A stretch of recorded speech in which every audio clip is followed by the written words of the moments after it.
प्रभु यीशु मसीह के मधुर नाम में एक बार फिर से आप सभी का स्वागत है।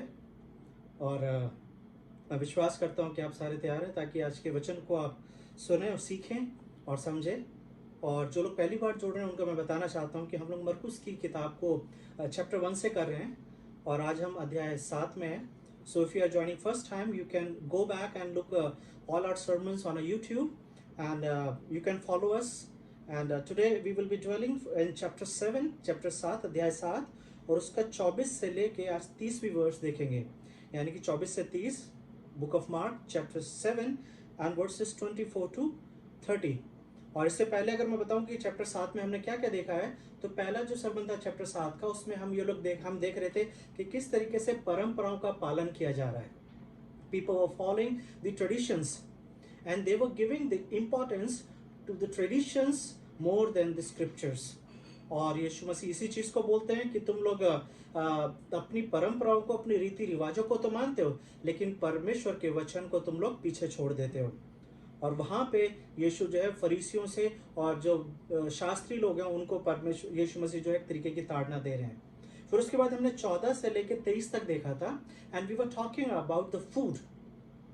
और हमने ये चीज देखी थी कि यीशु मसीह ने ये चीज बोली है कि वॉट एवर वी ईट, जो भी कुछ हम खाते हैं वो हमें डिफाइल नहीं करता है, वो हमें अशुद्ध नहीं करता है। We are not defiled by eating anything. और इस स्टेटमेंट ने एक चीज हमें और सिखाई थी कि यीशु मसीह इस चीज को बोल रहे हैं कि you are free to eat anything. आप जो भी कुछ खाना चाहते हैं आप खा सकते हैं, you are free to eat. लेकिन ये सोच के खाना है या नहीं खाना है क्योंकि इसको खाने या ना खाने से मैं अशुद्ध होऊंगा, तो यीशु मसीह इस चीज को मना कर रहे हैं। लेकिन वो ये बोल रहे हैं कि हर एक वो शब्द जो मनुष्य के हृदय से निकलता है, मनुष्य उसी से दोषी ठहरता है। और फिर हमने वो वर्ड्स देखी थी लूका की, जहां पर ऐसा लिखा हुआ है abundance of your heart mouth speaks, यानी कि आपके मुंह से निकलने वाला शब्द जो है वो आपके हृदय से निकलता है। और इसलिए हमने टाइटल दिया था what is in your heart, आपके दिल में क्या है, क्योंकि जो भी कुछ आपके दिल में है वो आपके वर्ड्स में, आपके शब्दों में दिखाई देता है। और आज यीशु मसीह उसी अध्याय में जब हम देख रहे हैं तो एक नई घटना घट रही है, और एक ऐसी घटना घट रही है जिसके बारे में बहुत सारी बातें आपने पहले सुनी होंगी। May be you have discuss, may be you have heard the sermon, लेकिन एक बार फिर से मौका है कि परमेश्वर के इसी वचन को एक बार हम देखेंगे। तो हम अपनी आंखों को बंद करें और तैयार हुए कि हम परमेश्वर के वचन को गहराई से समझ सकें, सीख सकें और उसे एक्सेप्ट कर सकें। प्रभु, हम आपका धन्यवाद देते हैं आज के दिन के लिए, आपके अनुग्रह के लिए, आपकी दया के लिए प्रभु, और इस बात के लिए धन्यवाद देते हैं प्रभु कि हम अभी तक जीवित हैं। ये मेरी प्रार्थना है प्रभु कि आज के वचन से प्रभु आप हमें तैयार कीजिए, ताकि प्रभु जिन बातों को आपने उचित ठहराया है, जिन बातों को आपने निर्धारित करा है, उन बातों को प्रभु जी हम समझने वाले बन सकें और ऐसे समझे प्रभु कि जो हमारे आत्मिक जीवन के लिए, हमारी आत्मिक उन्नति के लिए लाभदायक बन सके। और जो भी ऐसी बातें जो हमारे जीवन में नहीं होनी चाहिए प्रभु, उसे हम आज आपके हाथ में देते हैं, ताकि प्रभु हम वैसे बन सकें जैसे आप चाहते हैं। यीशु मसीह के नाम से इस प्रार्थना को मांगते हैं, आमीन। जब हम लोग चैप्टर 5 को देख रहे थे और चैप्टर 6 को देख रहे थे, तो वहां पर हमने एक चीज देखी थी कि यीशु जो है बहुत जगहों पे ट्रैवल कर रहे हैं। और शुरू से जब हम मरकुस की किताब को कर रहे हैं, so as I said in the beginning of the book of Mark, that Mark is showing Jesus as a action man. ये एक काम करने वाले व्यक्ति के रूप में दिखा रहा है। We don't find lot of teachings in the book of Mark, because Mark has a different perspective, he has a different style of writing। और मरकुस जो है वो यीशु मसीह को जब एक एक्शन मैन के रूप में दिखा रहा है, साथ ही साथ मरकुस जो है वो पूरे संसार के उद्धारकर्ता के रूप में यीशु मसीह को दिखा रहा है। When Mark is writing, his audience is totally different from the Matthew। जब मत्ती लिख रहा है अपनी पुस्तक को, ये बातें आप सीख सकते हैं, क्योंकि जब हम सिनॉप्टिक गॉस्पेल की बात करते हैं, सिनॉप्टिक गॉस्पेल यानी कि मैथ्यू, मार्क, लूक, जॉन, यानी मत्ती, मरकुस, लूका, यूहन्ना को ग्रीक में एक वर्ड दिया गया है जिसको बोलते हैं सिनॉप्टिक, यानी कि एक समान मिलने वाली बातें। क्योंकि आपने नोटिस करा होगा जो बातें हमें मरकुस में मिलती हैं वही मत्ती में मिल जाती हैं और वही लूका में मिल जाती हैं, और इसलिए इन्हें सिनॉप्टिक गॉस्पेल्स का एक टाइटल दिया गया है। लेकिन एक चीज हम देख रहे हैं, ये तीनों लेखक जो हैं, इन तीनों की ऑडियंस बिल्कुल फर्क है। जब मत्ती अपनी पुस्तक को लिख रहा है तो उसका जो मेन ऑडियंस है वो है यहूदी लोग. So he is keeping in mind the Jewish people, and keeping that in mind, he is writing the book of Matthew. But when the Mark is writing, he is writing from the Rome and for the Roman people. क्योंकि जिस वक्त मरकुस की किताब लिखी जा रही है उस वक्त यूहन्ना मरकुस जो है वो रोम में रहता है, और वो रोम के निवासियों को, यानी कि जो जेंटाइल्स हैं, जो नॉन जूइश लोग हैं, उनको ये किताब संबोधित कर रहा है. He is addressing, he is dedicating this book to the Romans. और जब ये उनको एड्रेस कर रहा है तो वहां पे वो एक चीज बताना चाह रहा है कि यीशु जो है वो सिर्फ यहूदियों के उद्धार करता नहीं है, but Jesus is the saviour of the world, यानी कि वो पूरी मानव जाति के उद्धार के लिए आए हैं. और जब वो इस बात को लिख रहा है तो वो साथ ही साथ एक चीज और हमें बताना चाह रहा है जो हम तीनों गॉस्पेल्स में देख सकते हैं. जैसे कि जब हम चैप्टर 4 को कर रहे थे तो हमने ये देखा था कि यीशु मसीह नदी के इस तरफ है, यानी कि गलील में है. और आप आज मैप को भी थोड़ा देखेंगे ताकि आप मैप के थ्रू भी आप अंडरस्टैंड कर सकें. Jesus was in the Galilee and then Jesus says in chapter 4 let's go to the other side, कि आओ हम नदी के दूसरी तरफ चलें. और चैप्टर 5 की पहली वर्ष में लिखा हुआ है वे झील के पार गिरासीनियों के देश में पहुंचे. So Jesus cross the lake and he goes to another territory, एक दूसरी जगह पे जाता है जहां पे ऐसे लोग रहते हैं जिनका व्यवसाय यहूदियों के साथ मेल नहीं खाता है. Their professions are forbidden for the Jewish. और यीशु वहां पर जाते हैं और एक व्यक्ति से मिलते हैं जिसके अंदर सेना थी. वो आपको समाचार सारा याद होगा, वो एपिसोड जब हमने उसके बारे में बातचीत करी थी. Then we read that Jesus once again comes back in his home town. वो फिर से कफरनहूम में आ रहा है और वहां पे यीशु को जो है एक्सेप्ट नहीं किया जा रहा है. And Jesus goes back once again, he is dwelling in the Galilee. लेकिन जब हम इस बात को देखते हैं कि वो गैरासीनियों के देश में गए थे तो उस जगह को जो बोला जाता है वो डेकापोलिस बोला जाता है. डेका मीन्स 10, यानी कि पोलिस मीन्स द सिटी, तो यानी कि वो 10 शहर जो हैं जो एक साथ हैं. यीशु उस जगह पे गए थे जो चैप्टर 5 में लिखा हुआ है. तो यीशु गलील से डेकापोलिस जाते हैं, डेकापोलिस से गलील में आते हैं, और गलील से फिर वो दूसरी जगहों पे जा रहे हैं. गनासरत गए हैं और फिर वो चेलों के साथ टाइम स्पेंड करना चाहते हैं. He was in a solitary place but people found him and then people Jesus filled with the compassion, और यीशु उन्हें खाना खिला रहे हैं. उसके बाद he went up to the mountain, then he wants to spend time with the disciples. हम chapter 5 के बाद से एक चीज देखते हुए आ रहे हैं कि यीशु चेलों के साथ समय बिताना चाहते हैं.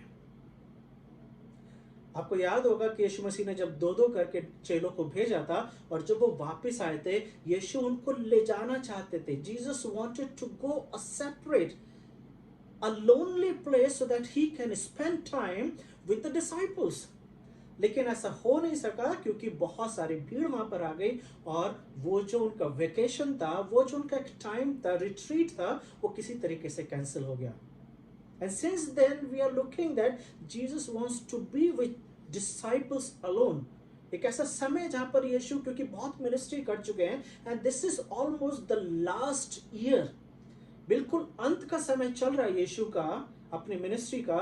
एंड चैप्टर 7 से के 7 को अगर उससे पहले को हम देख रहे हैं, Jesus has done lot of ministry, lot of teachings, और बहुत कुछ हो चुका है. Now Jesus is going towards the end of his life on the earth. वो अपने सांसारिक मिनिस्ट्री के एंड में पहुंच रहे हैं, और अब वो चाहते हैं कि वो जो है सिर्फ चेलों के साथ टाइम स्पेंड करें. लेकिन एक बड़ी प्रॉब्लम है कि जब भीड़ यीशु मसीह के पास नहीं होती है तो फरीसी आ जाते हैं. So Jesus is never alone. Bible में एक वर्स लिखे हुए ना जहां पे ऐसा लिखा है, the city set on a hill can't be hidden. जो नगर पहाड़ पे बसा है वो छुप नहीं सकता है. और यीशु भी कई बार ऐसा लगता है कि यीशु भी चाहते हैं कि वो ऐसी जगह जाएं जहां पे उन्हें कोई ना देखे. जैसे मरकुस 7 के 14 में लिखा हुआ है, 7 के 24 में, फिर वो वहां से उठकर सूर और सैदा के देशों में आया और एक घर में गया और चाहता था कि कोई उसे ना जाने, परंतु छुप ना सका। Jesus wants to be hide. He doesn't want that anybody should know. और जब इस तरीके के वर्ड्स पढ़ते हैं तो एक एक एक एक एक आइडिया दिमाग में आता है कि why Jesus wants to be hide. इससे पहले हम देखें चैप्टर 7 जब शुरू हुआ था तो वहां पर ऐसा लिखा था चैप्टर 7 की 1 में, तब फरीसी और कुछ शास्त्री जो यरूशलेम से आए थे। So there are a group of people. They came and they want to examine the life of Jesus, the ministry of Jesus. यीशु किस तरीके का काम कर रहे हैं, कैसा काम कर रहे हैं, उसके ऊपर निगाह रखने आए हैं, उनको देखने आए हैं। और जब जब यीशु इस तरीके का प्लान करते हैं कि वो सिर्फ चेलों के साथ टाइम स्पेंड करें, तो ऐसा नहीं हो पा रहा है। और यहाँ पर ऐसा लिखा हुआ है, फिर वो वहां से उठकर सूर और सैदा। आपको पता है सूर और सैदा कहाँ पर है? ये जो नक्शा आपको दिखाई दे रहा है इसमें देखिए, सूर और सैदा जो है गलील के ऊपरी भाग में है। यानी कि यीशु डेकापुलिस में थे, वो डेकापुलिस आप नीचे देख रहे हैं वो सर्कल, वहां पे थे। फिर वो गलील में आए हैं और गलील से वापस वो सूर और सैदा में गए हैं। पहली चीज लेखक हमें ये बताना चाह रहे हैं कि ये वो टाइम है, ये वो समय है कि जब यीशु जो है इजराइल की बाउंड्री से बाहर जा रहे हैं। Jesus is going out of the boundary of इजराइट। इससे पहले कभी हमने ऐसा नहीं देखा है कि यीशु इजराइल से बाहर गए हैं। लेकिन क्या जरूरत है? इजराइल के बाहर कहां गए? सूर और सैदा, ये दो जगह हैं। यानी कि इसको सूर और सैदा जो है ये दो वर्ड है। इसको जो है अगर हम आप मत्ती की किताब में देखते हैं तो यहाँ पर एक वर्ड भी आया है सुरुफिनिकी, या सायरोफिनिशियन या फिनिशियन इस जगह को भी बोला जाता है। ये दो छोटे छोटे से नगर हैं, शहर हैं, जिसे सीरिया और टायर भी बोला जाता है। और यहाँ इस पूरे जगह को फिनिशिया बोला जाता है। ये अन्य जातियों का देश है और पहली बार बाइबल में इस चीज को बता रही है कि यीशु जो है वो इजराइल को छोड़ के, इजराइल की टेरिटरी को छोड़ के वो अन्य जातियों की जगह पर गए हैं। और यहां पर ऐसा लिखा हुआ है कि वहां जब वो एक घर में गया तो वो नहीं चाहता था कि कोई उसे जाने। लेकिन ऐसे कैसा हो सकता है कि यीशु कहीं पर हो और वो छुप जाए? It is next to impossible that Jesus is present and nobody wants notice. यीशु की पॉपुलैरिटी इस नगर में यीशु के आने से पहले पहुंच चुकी है। और अगर आपको चैप्टर 3 याद होगा, आप देखेंगे चैप्टर 3 में कि जब हम वहां पर बात कर रहे थे तो वहां पर ऐसा लिखा हुआ था, 7 से अगर मैं आगे पढ़ता हूं, यीशु अपने चेलों के साथ झील की ओर चले गए और गलील से एक बड़ी भीड़ उसके पीछे हो ली।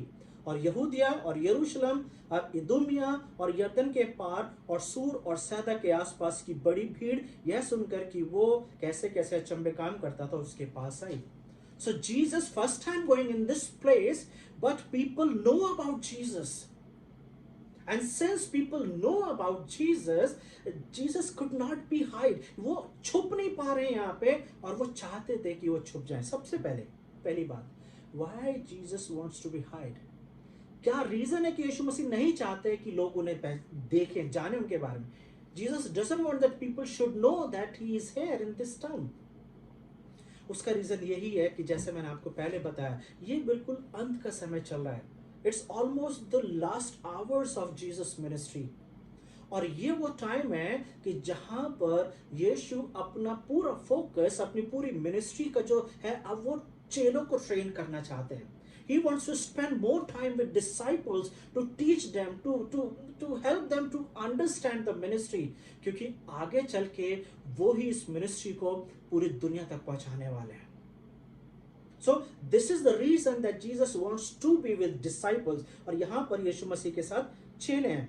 और ऐसा लिखा हुआ है 25वीं वर्ष में, परंतु और तुरंत एक स्त्री जिसकी छोटी बेटी में अशुद्ध आत्मा थी उसकी चर्चा सुनकर और उसके पांव पर गिरी। एक माँ है जो यीशु के चरणों में आके गिर रही है और वो चाहती है कि उसकी बेटी जिसके अंदर दुष्ट आत्मा है वो ठीक की जाए। और यहाँ पर उसके बारे में लिखा हुआ, उस स्त्री के बारे में, यह यूनानी और सुरुफिनिकी जाति की थी। She is not Jewish, she is Gentile. She is Canaanite. ये एक कनानी स्त्री है, एक अन्य जाति स्त्री है, एक सुरूफीनी की स्त्री है। लेखक ये बताना चाह रहा है यहाँ पे मरकुस जो है कि ये यहूदी स्त्री नहीं है। और कनानी लोगों से के साथ इज़राइल का बिल्कुल वैसा ही एक दुश्मनी वाला रिलेशनशिप था। कनानियों को वो पसंद नहीं करते थे। They hate each other, and even the Canaanites were the enemies of the Israelites. आपको याद होगा जब इजरायली लोग मिस्र से निकल के, और हम न्यायों की किताब में देखते हैं कि जब वो वाचा के देश में आए तो वहां पे कनानी लोग रहते थे और कनानियों के साथ लगातार युद्ध होता रहा है। दाऊद ने कितने युद्ध करे, और ये उसी ग्रुप की एक स्त्री है जो आज यीशु के पास आई है। और उसके बाद ऐसा लिखा हुआ है, उसने उससे विनती करी कि मेरी बेटी में से दुष्ट आत्मा निकाल दे। She has a purpose to come, and what is the purpose? To heal, to get healing for his daughter. उसकी जो बेटी है जिसके अंदर दुष्ट आत्मा है, उसे वो निकलवाना चाहती है। और यहाँ पर वो कैसे एड्रेस कर रही है, यहाँ पर निकलवाना चाहती है। लेकिन अगर इससे हम मत्ती की किताब में पढ़ते हैं तो मत्ती की किताब में मत्ती 15 में जो यहाँ पे जो डायलॉग्स हैं, अगर वहाँ पे देखेंगे तो मत्ती की किताब में जो है ये स्त्री जो है बड़े एक फर्क तरीके से यीशु को एड्रेस करती है। यहाँ पे लिखा हुआ है किसी वर्ष में, उसने चिल्लाकर कहा, हे प्रभु दाऊद की संतान मुझ पर दया कर। 15 के 22 में This woman came, fell on the feet of Jesus, and then she called him with the proper title. ये स्त्री ऐसी है जो यीशु को जानती है। उसे सिर्फ यही नहीं पता है कि ये अच्छे काम कर सकता है, उसे सिर्फ इसी बात का आइडिया नहीं है कि he has a power to take the demons out of my daughter, but she knows who Jesus is. वो क्या बोलती है? हे प्रभु, O Lord and the son of David. ये सन ऑफ डेविड जो टाइटल है, ये डेफिनेटली इसने इजराइल में सुना होगा और इसको इस बात का आइडिया है that who is the son of David. वो यीशु को बहुत अच्छे से जानती है और वो चाहती है, वो क्या बोल रही है कि दाऊद की संतान मुझ पर दया कर, मेरी बेटी को दुष्ट आत्मा बहुत सता रही है। और यहां पर ऐसा लिखा हुआ है, अगर मत्ती 15 में ही अगर हम रहे उसकी 23वीं वर्ष में, पर उसने उसे कुछ उत्तर नहीं दिया। तब उसके चेलों ने आकर उससे विनती की, इससे विदा कर, क्योंकि वो हमारे पीछे चिल्लाती हुई आ रही है। So this is the second time in the gospel we see that disciples wants to get rid of. पहली बार जब 5000 भीड़ थी, जब यीशु ने बोला कि तुम इन्हें खाना खिलाओ, तो उससे पहले चेलों ने बोला था कि प्रभु इनको विदा कर दे यहाँ से, क्योंकि हमारे पास इतना खाना नहीं है कि इन्हें खिला सके। So it's better to let them go so that they can find food for themselves, ताकि वो अपने लिए खाने का इंतजाम कर लें। और वहां पर यीशु मसीह ने बोला था कि तुम ही ने कुछ खाने को दो। और चेले वहां पर नहीं चाहते थे कि वो इस चीज को देखें या इस चीज के अंदर हाथ डालें। यहां पर भी चेले, क्योंकि यहां पर ऐसा नहीं लिखा हुआ है कि चेले ये बोल रहे हैं कि इसको जल्दी से ठीक कर, इसकी प्रॉब्लम को सॉल्व कर एंड देन रिलीज हर और लेट हर गो। वो चाह रहे हैं कि किसी तरीके से ये स्त्री जो है वो यहां से चली जाए। उसका एक रीजन ये भी हो सकता है क्योंकि ये यहूदी नहीं है, और जिस तरीके से मैंने बताया कि कनानी बोले या यूनानी बोले, ये अन्य जाति स्त्री है। और अन्य जातियों को और खासतौर से कनानियों को यहूदी लोग बहुत ही नीची निगाह से देखते थे, because they were the enemies. कितने सारे युद्ध इनके साथ हुए, कितनी प्रॉब्लम्स इनके साथ होती रही है, और इसीलिए यहूदियों का इनके साथ किसी भी तरीके का कोई डीलिंग नहीं था, कोई बिजनेस नहीं था, किसी तरीके का कोई रिलेशनशिप नहीं था। और जब भी हम जानते हैं कि फरीसी यीशु मसीह के जो चेले हैं वो सारे यहूदी हैं, दे वर ऑल जूइश। लेकिन अगर वापस हम अपने मरकुस में आते हैं तो वहां पर यीशु मसीह का जो रिस्पॉन्स है वो थोड़ा सा फर्क है। यीशु ने उससे कहा 27वें वर्ष में, पहले लड़कों को तृप्त होने दे, क्योंकि लड़कों की रोटी लेकर कुत्तों के आगे डालना उचित नहीं है। लड़कों की रोटी लेकर कुत्तों के आगे डालना उचित नहीं है। And these are the insulting words. आपको नहीं लगता कि ये एक ऐसे शब्द हैं जो किसी को इंसल्ट करने के लिए बोला जा रहा है? यीशु मसीह के एक एग्जाम्पल दे रहे हैं। फिगर ऑफ स्पीच की भी अगर बात की जाए कि किसी तरीके से व्याख्या की जा रही है, किसी तरीके से तुलना की जा रही है, यह एक एक्सप्रेशन है, यह बोलने का एक भाव है, तो यीशु मसीह क्या बोल रहे हैं कि बच्चों की रोटी कुत्तों को नहीं डाली जाती है। तो कौन है बच्चे और कौन है कुत्ते? किसको यीशु मसीह बच्चे बोल रहे हैं और किसको कुत्ते बोल रहे हैं? लेकिन अगर फिर से मत्ती की किताब में जाते हैं तो वहां से पता चलता है कि बच्चों की बात जब की जा रही है तो यीशु इजराइलियों की बात कर रहे हैं। Jesus is talking about the Israelites, क्योंकि 24वीं वर्ष में लिखा हुआ है, मत्ती 15 के 24 में उसने उत्तर दिया इजराइल के घराने की खोई हुई भेड़ों को छोड़ मैं किसी और के पास नहीं भेजा गया हूं। तो यीशु इस बात को बताना चाह रहे हैं कि इजराइल जो है, इजराइली लोग जो हैं, ये बच्चे हैं, और जो नॉन इजराइली है, जो ये स्त्री है, इसको एक कुत्ते की कैटेगरी में डाला जा रहा है। लेकिन कैसे इस चीज को समझे? यीशु तो हमेशा दयालु दिखाए गए हैं। भीड़ थी, यीशु ने कभी भीड़ से नहीं पूछा कि उसमें कितने यहूदी और कितने नॉन यहूदी हैं। यीशु ने जब किसी को चंगाई दी है, यीशु ने कभी नहीं पूछा कि आप यहूदी हो कि नहीं हो। कोढ़ी यीशु के पास आ रहा है, बहुत सारे लोग यीशु के पास आए हैं और तरह तरह की चंगाइयों को पाके गए हैं, और यीशु ने कभी ये सवाल नहीं पूछा कि वो यहूदी है कि नहीं है। लेकिन यहां पर यीशु मसीह इस चीज को बोल रहे हैं कि बच्चों का खाना कुत्तों को आगे नहीं डाला जा रहा, यानी कि यीशु उसको एक तरीके से putting in the category of a dog. लेकिन कौन सा वाले कुत्तों की बात की जा रही है? क्योंकि यहां पर अगर आगे देखें तो यहां पर ऐसा लिखा हुआ 28वें वर्ष में, उसने उसको उत्तर दिया, सच है प्रभु, तो अभी कुत्ते भी तो मेज के नीचे बालकों की रोटी का चूर चार खा लेते हैं। चीज है, एक बात है जो 28वें वर्ष में देख सकते हैं, ये स्त्री जो है इस बात को एक्सेप्ट कर रही है that yes I am a dog. क्योंकि वो क्या बोल रही है?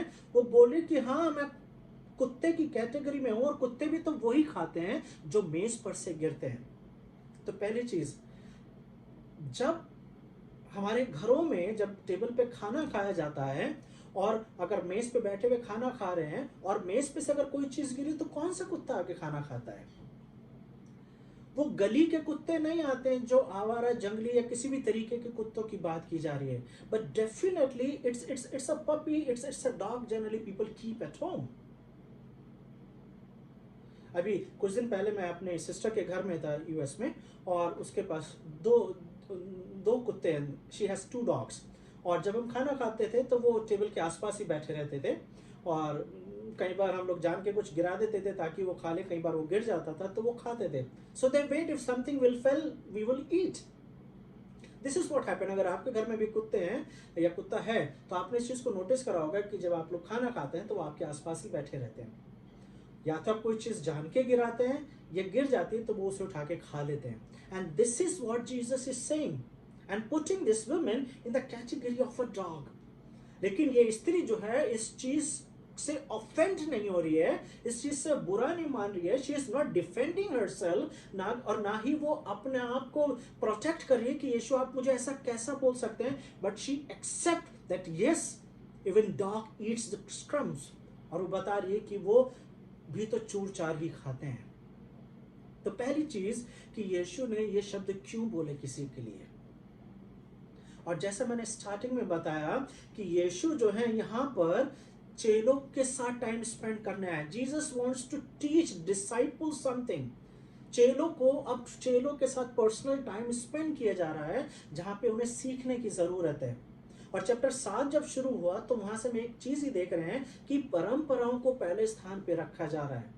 Traditions are kept always in the number 1 position. और यहाँ पर फरीसी लोग भी जो हैं उन्हीं लोगों में से निकले हैं, so they have almost the same mindset. तो तो जब यीशु ने ये बोला होगा और कुत्ते वाला एग्जाम्पल दिया होगा, तो मुझे ऐसा लगता है कि शायद हो सकता है चेलों के चेहरों पे स्माइल आ गई होगी कि यीशु ने बिल्कुल सही बोला इस स्त्री को, क्योंकि ये कनानी है, ये सुरुफिनी की स्त्री है, तो इसको यही बोलना चाहिए था। And Jesus must be watching these things. यीशु चीज को नोटिस कर रहे होंगे, क्योंकि यीशु जो है हमेशा दया के धनी है, उन्होंने हर एक के ऊपर दया दिखाई है। यूहन्ना 3:16 में लिखा हुआ है, क्योंकि परमेश्वर ने जगत से ऐसा प्रेम करा। तो अगर परमेश्वर ने जगत से प्रेम करा है and Jesus came for the world, अगर यीशु पूरे संसार के लिए आए हैं, तो कैसे इस स्त्री को सेकंड पोजीशन पे रखा जा सकता है? कैसे यीशु उसको दूसरे स्थान पे रख सकते हैं या उसको मना कर सकते हैं? क्योंकि जब हम मत्ती की किताब में पढ़ रहे हैं तो वहां पर ऐसा लिखा हुआ है कि पहले तो यीशु ने जवाब ही नहीं दिया, ही वॉज क्वाइट। और उसके बाद वो बोल रहे हैं कि बच्चों का खाना Israel, I have come only for the Israelites, मैं किसी और के लिए नहीं आया हूं। लेकिन जब हम रोमियो और उसके पहले अध्याय को पढ़ते हैं, आप निकाल लीजिए मेरे साथ, book of Romans chapter 1 and I will read from verses 16 and 17। रोमियोस का पहला अध्याय 16 और 17 वर्ष। यहाँ पे ऐसा लिखा हुआ है, क्योंकि मैं सुसमाचार से नहीं लजाता, इसलिए कि वो हर एक विश्वास करने वाले के लिए, पहले तो यहूदी फिर यूनानियों के लिए उद्धार के निमित्त परमेश्वर की सामर्थ है। So this is what Jesus is explaining when Jesus said that I have come first for the Israelites। यीशु एक यहूदी घराने में पैदा हुए और एक यहूदी समाज में वो पले बड़े हुए, and he followed all the law of the Jewish, he lived as a Jewish person. और यहां पर यीशु ये बताना चाह रहे हैं कि उद्धार पहले यहूदियों का है और फिर यूनानियों का है। और पॉल इस चीज को रोमन्स में लिख रहा है, और यीशु मसीह यहां पर वही चीज बताने आए हैं, that Jesus, that God chose the Israelite and God made them his own people, and God wants to extend, परमेश्वर क्या करना चाहते हैं, इस उद्धार को जो है वो दूसरों तक पहुंचाना चाहते हैं। उद्धार केवल यहूदियों के लिए नहीं है। अगर हम पुराने नियम में देखते हैं तो राहाब बचाई गई थी, and she was not the Jewish, लेकिन वो यीशु की वंशावली में काम की गई है, बिकॉज शी वॉज सेव्ड। हम रूत की बात करते हैं, वो यीशु की वंशावली में पाई गई है, she became the part of God's family. हम आगे चल के और देखते हैं, सूर और सैदा के लोग बचाए गए हैं, हम देखते हैं निनवे के लोग बचाए गए हैं, हम देखते हैं बहुत सारे लोग जो नॉन जूइश थे उनके ऊपर यीशु का, परमेश्वर का अनुग्रह हुआ है और वो बचाए गए हैं। तो पहली चीज, उद्धार जो है वो केवल यहूदियों के लिए नहीं है, लेकिन उद्धार जो है सबसे पहले यहूदियों के लिए है और उसके बाद अन्य जातियों के लिए। और इस बात को हम ऐसा समझ सकते हैं, आप और मैं जब बचाए गए हैं, जब आपको और मुझे उद्धार मिला है, तो जाहिर सी बात है आपको और मुझे उद्धार मिला है किसी यहूदी के द्वारा नहीं मिला है। हो सकता है हमारे किसी पास्टर ने, हमारे किसी मित्र ने, हमारे किसी जान पहचान वाले ने हमें सुसमाचार दिया है, लेकिन फाइनली सुसमाचार को किसने फैलाया पूरी दुनिया में? वो सुसमाचार फैलाने वाले भी वो 11 यहूदी ही थे। यीशु ने 12 लोगों को जब भेजा, तो यीशु ने भेजा कि जाओ सभी जाति के लोगों को चेला बनाओ। और उसके बाद जब हम देखते हैं प्रेरितों के काम उसके पहले अध्याय में, जहां पे 120 लोग बैठे हुए हैं, यीशु ने 70 लोगों को भेजा, 120 लोग हैं, 12 लोग हैं। एंड मत्ती के आखिरी अध्याय में जहां पे 19 में लिखा हुआ, 28 के 19 में, कि जाओ सभी जातियों के लोगों को चेला बनाओ और पिता पुत्र पवित्र आत्मा के नाम से बपतिस्मा दो। तो उद्धार पहले उनका हुआ है, उन यहूदियों का हुआ है जो उद्धार की बात करने जा रहे हैं, जो उद्धार को पूरे समाज में फैलाने जा रहे हैं। और उसी चीज को यहां पर यीशु बताने आए हैं कि उद्धार पहले इजराइलियों के लिए है और उसके बाद अन्य जातियों के लिए है। ये बात यीशु ने क्यों बोली यहां पर? ये बात इसलिए बोली ताकि चेले इस बात को जो सुन रहे हैं, तो यीशु मसीह के साथ हैं, वो इस चीज को अंडरस्टैंड कर सकें और सीख सकें। ऐसा नहीं है कि यीशु उसको रिजेक्ट करना चाहते थे, लेकिन हाँ, ये जरूर है कि यीशु यहाँ पर इस सिचुएशन को यूज करते हुए एक प्रेजेंटेशन किया जा रहा है यीशु की टीचिंग का। चेलों को ये सीखना जरूरी है। दूसरी चीज, अगर हम इस स्त्री के बारे में देखें तो ये अपनी बेटी के लिए किसी भी हद तक जाने के लिए तैयार है। she doesn't feel insulted। जब यीशु उसे कुत्ते की कैटेगरी में डाल रहे हैं, वो इंसल्ट फील नहीं कर रही है, वो उसे एक्सेप्ट कर रही है और वो इस चीज को बोल रही है कि कुत्ते भी तो वही खाते हैं चूर चार जो मेज पे से गिरता है। तो अगर इस स्त्री के कैरेक्टर के बारे में बात की जाए तो क्या क्या चीजें आप इसके अंदर देख सकते हैं। You can see the faith in her, you can see the hope in her, you can see the persistency। आप देख सकते हैं कि लगातार वो विनती कर रही है, वो रिक्वेस्ट करने में हट नहीं रही है। She is sitting in the feet of Jesus। वहां पे लिखा हुआ है उसके पैरों में आके गिर गई और विनती कर रही है। This is a faith of a mother। एक माँ का विश्वास यहाँ पे देखा जा सकता है जो अपनी बेटी को ठीक करने के लिए हर एक चीज को एक्सेप्ट कर रही है। और जब यहाँ पर ऐसा लिखा हुआ है कि जब उसने इस बात को एक्सेप्ट करा कि कुत्ते भी तो मेज के नीचे बालकों की रोटी का चूर चार खा लेते हैं, यीशु ने उससे कहा, इस बात के कारण चली जा, दुष्ट आत्मा तेरी बेटी में से निकल गई है। इस स्त्री को पता है कि यीशु को आने की जरूरत नहीं। She knows this power. वहां पे ऐसा नहीं लिखा हुआ कि शी इज रिलक्टेंट, वो जाने में झिझकिचा नहीं रही है। उसे पता है कि यीशु वो है कि अगर यहाँ पे बैठे हुए अगर वो बोलेंगे तो घर पे वो जो मेरी बेटी है वो ठीक हो जाएगी। और उसने लिखा हुआ है उसने अपने घर जाकर देखा कि लड़की खाट पर पड़ी है और दुष्ट आत्मा निकल गई है। So we can see the faith in this woman. वो विश्वास के साथ आई थी, एक भरोसे के साथ आई थी और वो उस यकीन के साथ आई थी कि यीशु जो है मेरी बेटी को ठीक कर देंगे। What we can learn from this? पहली चीज, डू यू नो जीसस? क्या आप यीशु मसीह को जानते हैं? ये स्त्री जानती है। मत्ती की किताब में लिखा हुआ है कि जब ये स्त्री आई तो इस स्त्री ने बोला, हे प्रभु, दाऊद की संतान मुझ पर तरस खा। क्या आप यीशु मसीह को सही मायने में जानते हैं? क्या आपने यीशु मसीह को उस तरीके से जाना है जैसे जानना चाहिए? हमारे समाज में यीशु को बड़े अलग अलग तरीके से जाना जाता है। कुछ लोग यीशु को सिर्फ एक सीनियर डॉक्टर के रूप में जानते हैं कि यीशु एक ऐसे हैं जो किसी भी बीमारी को ठीक कर सकते हैं, तो इसलिए वो सिर्फ जब बीमारी होती है तभी यीशु के पास आते हैं, उससे पहले या उसके बाद नहीं आते हैं। कुछ लोग सिर्फ उन्हें आश्चर्य कर्म करने वाला ही समझते हैं, तो जब उनके पास प्रॉब्लम्स आती हैं तभी वो यीशु मसीह के पास आते हैं। What kind of a person are you? क्या आप ये कह सकते हैं कि आप यीशु मसीह को जानते हैं? क्योंकि अगर आप जानते हैं तो आप सही तरीके से यीशु के पास आएंगे और अपनी प्रॉब्लम को यीशु मसीह के पास रखेंगे। यीशु मसीह ने मत्ती के 11 में भी बोला है, हे सब परिश्रम करने वालों और बोझ से दबे हुए लोगों, मेरे पास आओ, मैं तुम्हें आराम दूंगा। हो सकता है आपके घर में भी कोई ऐसा व्यक्ति हो जो बहुत बीमार है, कई सालों से बीमार है, 10 साल हो गए, 15 साल हो गए हैं। यीशु ने कितने कितने पुरानी बीमारियों के लोगों को ठीक करा है। लेकिन एक चीज है कि यहां पर हमें किस तरह से सीख सकते हैं कि उस स्त्री ने यीशु को छोड़ा नहीं है। She never gave up। उसने हार नहीं मानी है। वो प्रार्थना करती रही, विनती करती रही, रिक्वेस्ट करती रही और उसे इस बात से कोई प्रॉब्लम नहीं थी कि यीशु किस शब्दों का इस्तेमाल कर रहे हैं और लोग उसके बारे में, जो भीड़ खड़ी हुई है, उसके चेले जो खड़े हुए हैं, वो क्या सोच रहे होंगे उसके बारे में।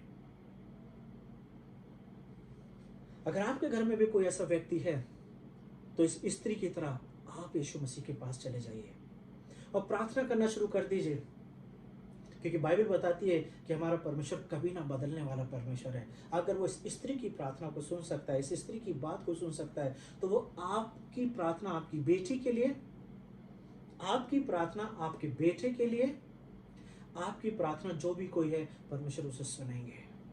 कब? जब हम यीशु मसीह के पास सही इंटेंशन के साथ और अपने आप को दीन करके जाएंगे। We can see the humbleness in this woman. वो पूरी तरीके से दीन है, उसे प्रॉब्लम नहीं है उसे क्या बोला जा रहा है। उसे ये भी पता है कि ये यहूदी नहीं है, उसे ये भी पता है कि यहूदी जो है हमसे नफरत करते हैं, लेकिन आज सवाल उसकी बेटी का है।